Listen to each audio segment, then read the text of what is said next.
वस्तु विक्रय अनुबंध में विक्रेता के जिन कथनों को बंधन माना जाता है, स्टिपुलेशन माना जाता है,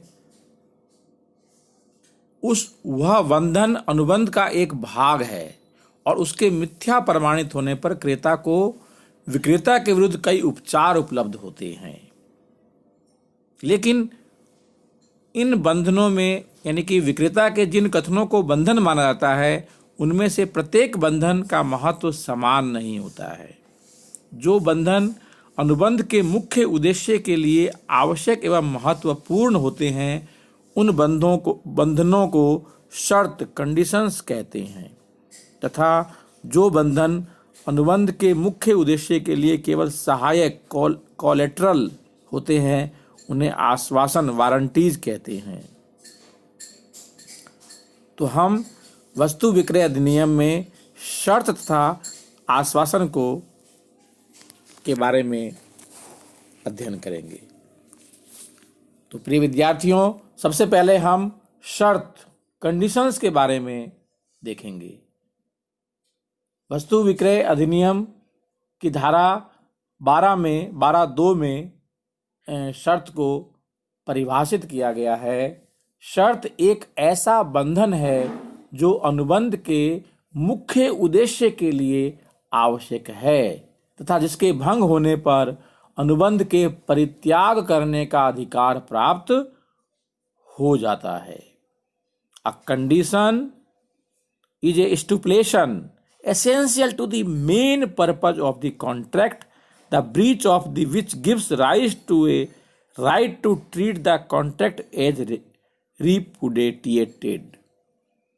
तो इसके आधार पर हम कह सकते हैं कि शर्त एक बंधन है। दूसरी बात, यह अनुबंध के मुख्य उद्देश्य के लिए आवश्यक है, अर्थात जो अनुबंध है, क्रेता और विक्रेता के बीच में जो अनुबंध हुआ है, वो इस बंधन पर टिका हुआ है। तीसरी बात, इस बंधन के भंग होने पर अनुबंध को भंग हुआ माना जा सकता है। चौथी बात, विक्रेता द्वारा इस बंधन का पालन न करने पर क्रेता को यह मानने का अधिकार है कि अनुबंध का निष्पादन ही नहीं किया गया है, अतः वह अनुबंध का परित्याग कर सकता है। तो जो वस्तु विक्रय अधिनियम में बताया गया कि शर्त एक ऐसा बंधन है जो अनुबंध के मुख्य उद्देश्य के लिए आवश्यक है, तो जिसके बिना वह अनुबंध जो है तभी माना जाएगा जब उस बंधन को पूरा किया जाए। और यदि बंधन का भंग होता है, बंधन का भंग किया जाता है, तो अनुबंध को अधिक परित्याग करने का, अनुबंध को भंग करने का जो अधिकार है, अनुबंध को छोड़ने का अधिकार है, वो क्रेता को मिल जाता है। अब हम देखेंगे कि आश्वासन के बारे में वस्तु विक्रय अधिनियम में क्या कहा गया है।